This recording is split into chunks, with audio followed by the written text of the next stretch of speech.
There's not many places left on Earth that haven't been touched by man. Almost everywhere you look, you could see our footprint. But in this place, you could feel the silence, the stillness in the air, and the freedom to let your mind wander. It's hard to believe that a place like this still exists. It felt like a new world that I discovered all on my own.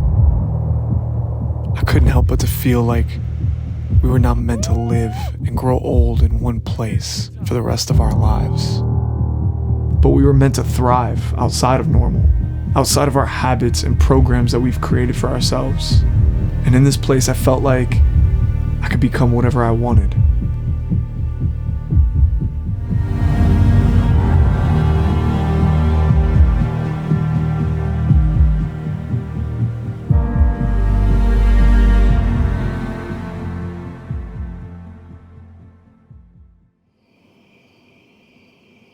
Woke up at 3:30 in the morning. Day is here. Early in the morning. Time to get on this plane. Time to get your mind right. My girl's gonna take me to the airport. And we're on our way to Montana. I should be landing about 1:30. Should get to the Airbnb by about 2:30, 3 o'clock. So that leaves us a little bit of time for the rest of the day to maybe go find some cool stuff to shoot. Just take in the scenery, take in everything that's going on over there. Most importantly, it's got beautiful mountains, beautiful sights. Car's all packed up, and we're good to go. See you in Montana.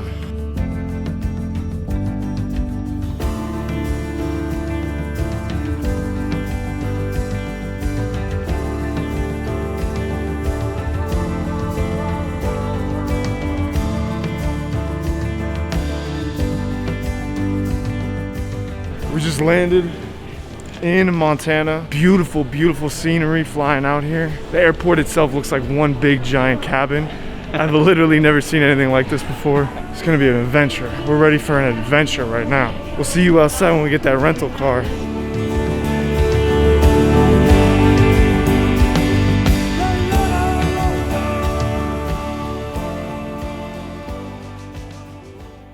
Me and Adrian were so excited to see the beautiful scenery, like mountains all around you, tumbleweeds on the floor, and it was just something that you never really see in Florida.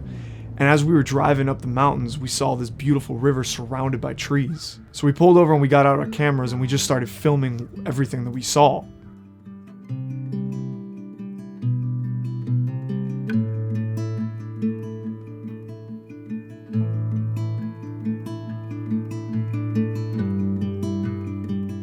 As I'm standing there filming the river, I see Adrian's drone kind of start flying by me. And I don't really think much of it. I'm thinking to myself, that's probably a pretty cool shot.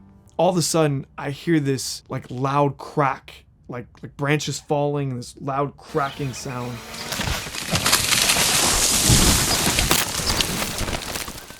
I look over, I hear Adrian in the distance go, "Oh shit, I just crashed the drone." It took me a minute to actually process what that meant. A large part of the B-roll that we needed for the client was drone shots. And as of right now, our drone is just somewhere in the woods. We got it back. You know, so there's good things and there's bad things about the situation. Bad thing is that we broke the prop, but the good thing is that we got it back. We'll fix this broken motor right here. Nothing like a little bit of super glue, maybe some electrical tape that will get it back together. Trust me, that shit works. Y'all are doubting it already, but I've done it before. And all we need is some props, which is we could do Amazon delivery. It should be here tomorrow. We'll be back up in the sky, no worries. I could tell that he was a little worried. And if I'm being honest, we both were. Because the last thing that you want to do is have to call up a client and tell them that you can't deliver on something you promised them. Today is the first day of production for Suffolk, and we got a long day ahead of us. As you guys know, we are in Montana, and we learned pretty quickly that you cannot go out there and think that you're gonna film all day without layering up. Last night it dropped to like 15 degrees. We're gonna bundle up, get out there and shoot. I was talking to the guys over at Suffolk, and they're looking for something cinematic. They want cinematic, story-driven, storytelling pieces. Our goal is to use the sunlight coming up over those mountains. It's a documentary, so we have to be able to adapt to any situation and be able to tell this story. Every time I go to a shoot, there's always kind of like this nervous feeling, like, did I prepare enough? Did we think of everything? Do we have our shot list right? There's always like this little bit of uncertainty there. And no matter how many times you do it, you're always gonna have that little uneasiness. I kind of embrace it, and I like to have that a little bit of fear, to make myself double check, to make myself like think and overthink things. And it's like you build it up all to this point, but at some point you gotta leave that at the door and adapt to whatever situation you got going on. Just for safety, we're gonna get, I wanna say, one more shot walking behind you. Yep. One more shot walking in front of you, and I think we're done. We're gonna wrap this up. And action.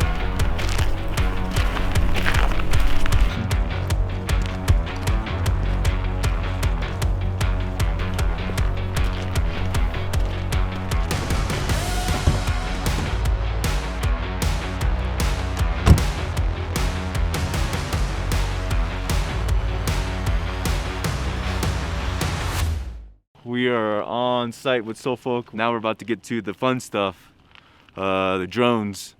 Unfortunately, yesterday we had a big mishap, but thank God that I brought 2 drones. The job would have definitely been a lot easier with the DJI Mavic Air 2 that I had brought, because it has stabilization and it can hover. So instead, we're gonna go FPV style. Me personally, I think this is a good opportunity for me to prove that FPV drones can do cinematic shots. Not everything has to be done with stabilization. So we're just gonna give this a shot and see how it goes. Okay, so here's the plan. He's gonna basically take the drone, the car's here, he's gonna take the drone, follow you a little bit, and then pan up to the drop site, show the entire site, show the crane, show all the construction and everything working. Okay, Luke, if you want to start driving, go ahead. Looking good, that's perfect, bro. Start panning up, start panning up. We might be able to pull this thing off right now, man. Overcome and adapt, I guess, man. Overcome and adapt.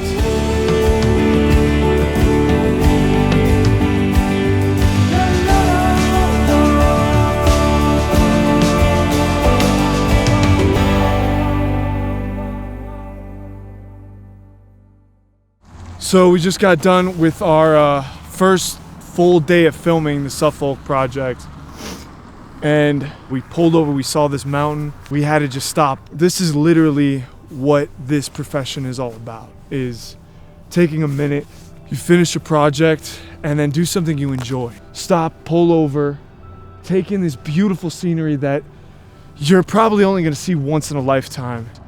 And I'm not gonna lie to you, it's hard to have this experience. It's hard to pull over on the side of the road, exhausted, tired, cold as shit. Just do it. Go the extra mile to have that memory, to make that memory, because I feel lucky just to be alive. Lucky just to be here and be out here being able to film this. So we're gonna take a minute, grab a couple shots of this and just take in the scenery.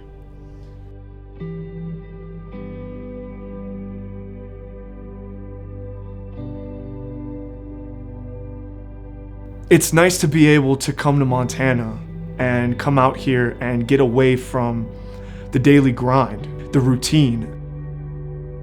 It's all exciting, and it was all an opportunity to get away from everything and honestly get back to being creative, because it's inspiring to see these scenic views. It's inspiring to see Montana. It's inspiring to see snow. And to be able to have the ability to come out here, I feel like it gave me a whole revamp on inspiring me to be creative.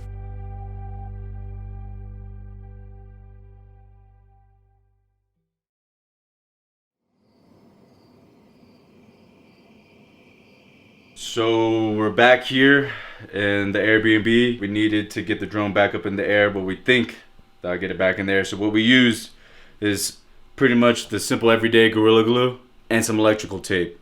All right, and I'll go ahead and show you a little bit what we did here. As you can see, every arms here is perfectly fine except for this guy right here. This guy is hanging on by probably half a bottle of Gorilla Glue and 3 or 4 splinted splinted pieces of electrical tape. We had to pay $108 to get these props overnighted to us through UPS for these 4 little props that cost $20. We couldn't Amazon them anywhere overnight, so my girlfriend pulled through and was able to grab some that I had at home, and she overnighted them to us. Just put them on now, and now we're gonna do a test to see if this guy can even get off the ground before we send him to like 200 or 300 or 400 feet in the air. So here we go, all or nothing. Oh my God, this was it. If the drone doesn't work, I was gonna have to call the client and explain to them what happened. And that right there, my friend, is why I'm called the drone engineer. The drone engineer. We got Gorilla Glue and electrical tape holding this $800 product in the air right now.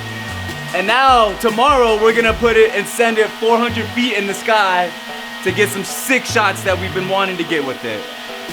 We'll put them back down now. Huge W for us. It felt like we were back on track and everything was going according to plan. I had, at this point now, no worries. I knew the drone could fly. We could get the drone shots that we needed, and we were gonna be back in business.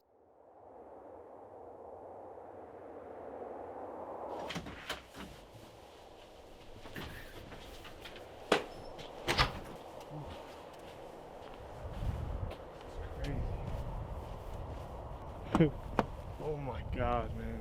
Definitely not used to using this in Florida. I thought that was a back scratcher.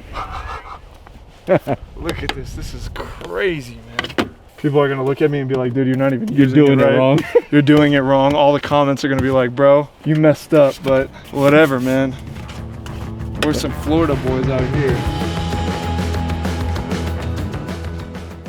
I don't think either one of us really knew what we were getting into on the second day of filming. Our job was to film just B-roll for the resort. What we didn't know was that all the B-roll that they wanted us to capture was spread out all over this mile-long resort. Because they were still in construction, there was no elevators. A lot of the flights of stairs were just still being built. So we had to go up flights of stairs, walking in room after room with all this heavy equipment. I'm talking like the Easy Rig, Ursa, which is like a huge fat camera, a camera slider, 48-inch Rhino camera slider.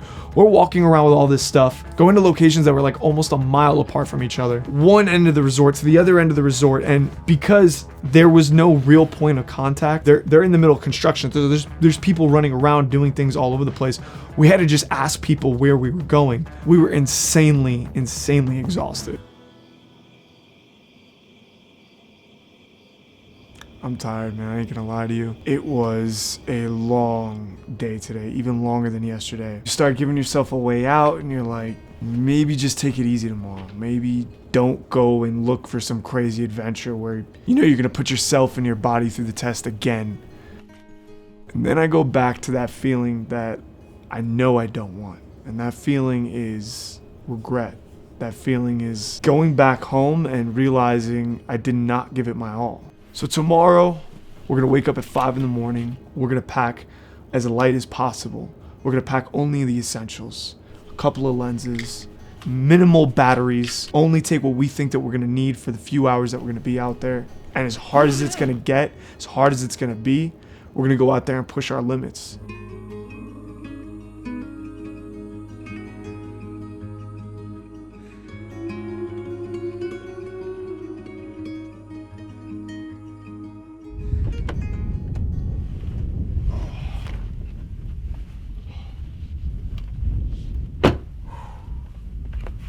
This is where the journey begins. So we're here at Beehive Basin and we're just gonna walk this trail. We're gonna figure out what we're doing. The conditions are definitely colder, harsher, as you can probably hear. I was struggling already, I was breathing really hard. We said we were gonna be out here and do it, and that's exactly what we're doing. Testing our equipment, putting our equipment through all the conditions, testing our abilities to see what we can handle. Life is about going after your dreams. Life is about achieving your goals, your dreams, that vision that you have in your head of what you want your life to be like. And me, I have the vision in my head of what I want my life to be like. I want to film nature, and I want to go out, and I want to, wear these North Face coats, and I want to be on the mountain, man. And I have that image in my head. So I was flirting around with the idea while we're driving up in this snowstorm. You can't see more than a few feet in front of you. And I'm like, oh man. You start to get, the fear sets in. Like, what happens if the car breaks down? What happens if we don't make it? What happens if we get into a car accident? What happens if, whatever it is? And that's what life does to you, right? That's exactly what life does. It teases you with the dream, and it teases you with the idea.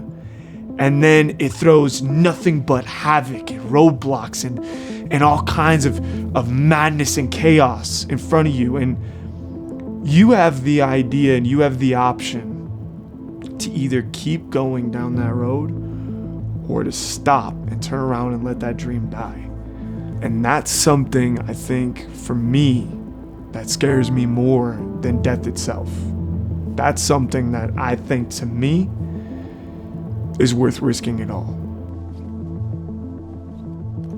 Fuck regret. Me and Adrian are gonna throw that camera bag on our back, and we're gonna get our asses out there and we're gonna shoot some awesome stuff, because that's what life is, and that's what life is about.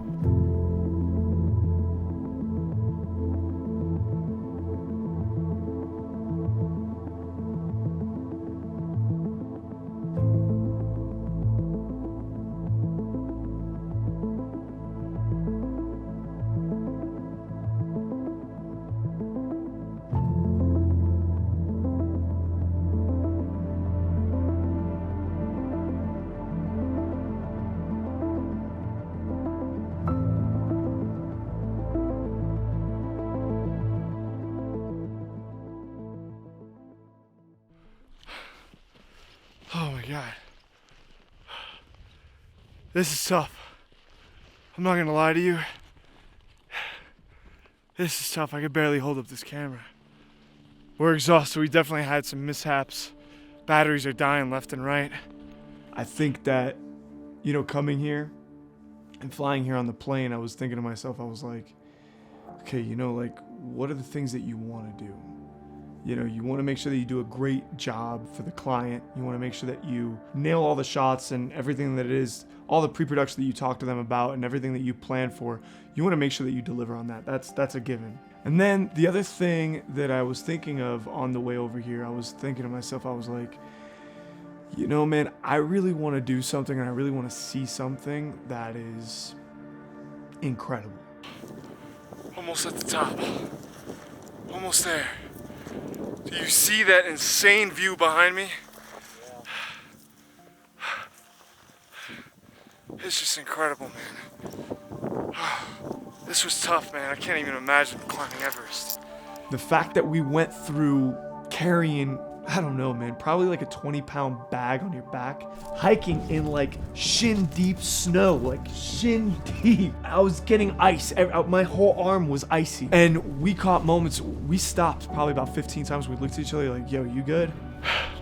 This shit is tough. Just keep pushing. Just keep pushing. Keep it moving. This was tough. My back is killing me. My legs are killing me. I wanted to do something that I thought was incredible, that I thought I would be proud of. We were hiking for like 5 hours straight. We would stop, we would set up camp, we would film for a little bit. For the first day since we've been here, we had clear, beautiful blue skies. Finally, the sun's coming up. It's starting to look up from here. We're starting to get to the top of the mountain. I found it. I found that moment that I was looking for, that moment on the plane that I was thinking about. I found that moment that I was like, this is it. Woo! We made it to the top. Big Sky, Montana it's a different kind of beauty, man. Like, I'm getting chills just thinking about it. Like, it's a different kind of beauty out here.